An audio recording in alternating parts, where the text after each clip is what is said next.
Olá, turminha, boa tarde. A gente que é do oitavo ano, hoje a gente vai falar sobre a maior potência industrial do mundo, que é os Estados Unidos. E a gente vai abrir na página 401 e a gente vai ver essa industrialização precoce, como ela veio acontecendo. Eu vou projetar a tela aqui para a gente começar a nossa aulinha.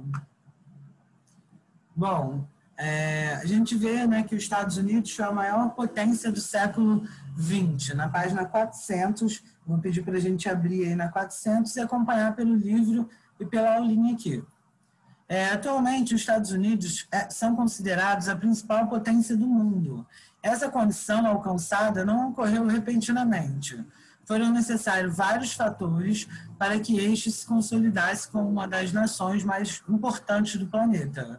As raízes do crescimento econômico norte-americano foram fundamentais para o seu desenvolvimento. Foram menos de 4 séculos para que os Estados Unidos passassem da condição de colônia para superpotência. Um dos motivos para essa transformação rápida foi a ascensão econômica no Sul, que tinha como principal atividade a produção de monocultura, pois o Sul possuía um clima de características tropicais favorável ao cultivo. Já no Norte, as características eram distintas. Ele apresentava o clima temperado. No Sul, a economia era voltada para o comércio. Possuía os principais centros urbanos e surgiram as primeiras indústrias e instituições financeiras, né, os primeiros bancos que a gente pode acompanhar. Os Estados Unidos contavam com diversos recursos naturais, que eram de extremamente importância para as indústrias, que estavam surgindo no Nordeste do país. Isso desencadeou vários avanços. Eles impulsionaram a aceleração comercial com a expansão do mercado interno e gerou próspera econômica. Maciços investimentos em mineração no século XIX e o aumento ainda mais da produção. Ou seja, a gente vê um investimento muito grande nos Estados Unidos, né? No final do século XIX, a descoberta e a extração do petróleo deram novos rumos à economia norte-americana, pois esse momento promoveu uma revolução dos transportes, com a criação do automóvel pelo empresário Henry Ford. Esse criou um novo modelo de produção na linha de montagem e uma nova forma de ver o mercado. Para ele, a produção deveria ser em massa, assim como o consumo. O trabalhador deveria ter momentos de descanso para poder consumir os produtos das indústrias, né? Então, uma lógica capitalista, né, foi criada nesse momento. A ascensão da economia norte-americana deve-se principalmente pela intensa acumulação de capital ocorrida na segunda metade do século XIX. No início do século XX, o país já possuía grandes empresas que detinham os monopólios do petróleo, o aço, os automóveis e as ferrovias.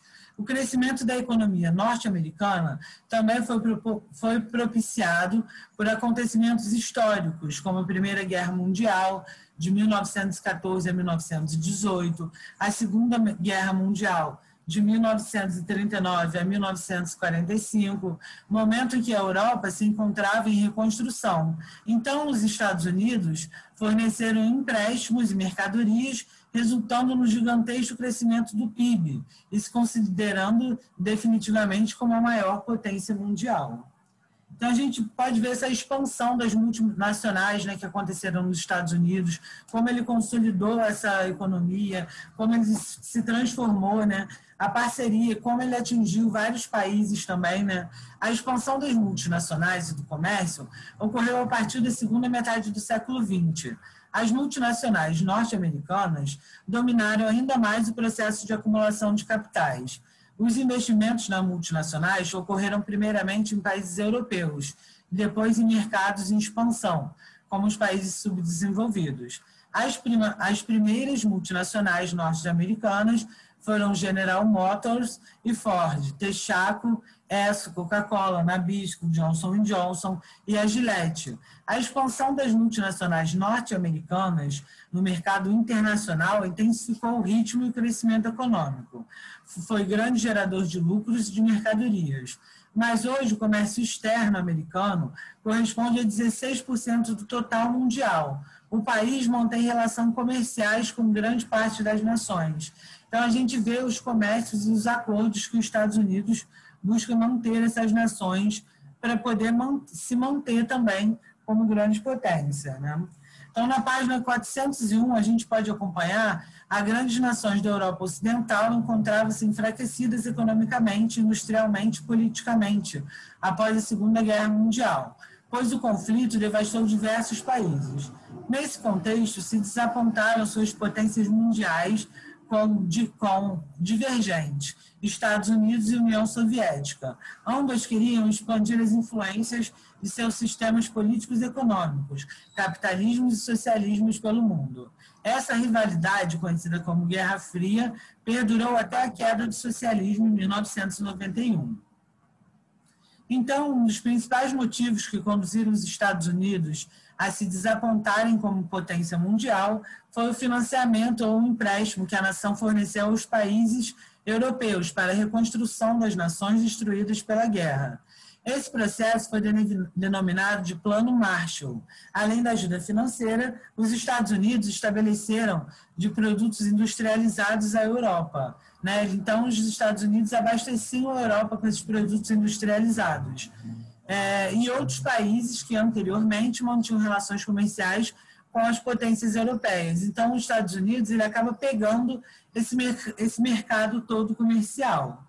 Apesar da extrema importância que esse fato teve para a consolidação dos Estados Unidos como potência, existem outros fatores, como o enorme mercado consumidor interno, o sistema interno, o sistema de colonização, de povoamento abundante da mão de obra, o potencial energético de jazidas minerais diversificadas, além de suportes estruturais na área de logística, aperfeiçoamento de técnicas e tecnologias, e uma malha urbana que favoreceu o funcionamento industrial. Então, a gente pode ver a importância dos Estados Unidos aí, né, com a ligação com todos os países do mundo, a partir dessa quebra da Europa, né, com a guerra na Europa. Os Estados Unidos ajudou a Europa a se reconstruir e fez um pacto com todos os países para fornecer esses produtos industrializados que eles detêm o poder, né, e o lucro sobre eles. Bom, gente, então a gente termina aí, né, na página 402, na descentralização industrial. Qualquer dúvida que vocês tiverem é só me chamar. É um prazer estar com vocês. Boa tarde.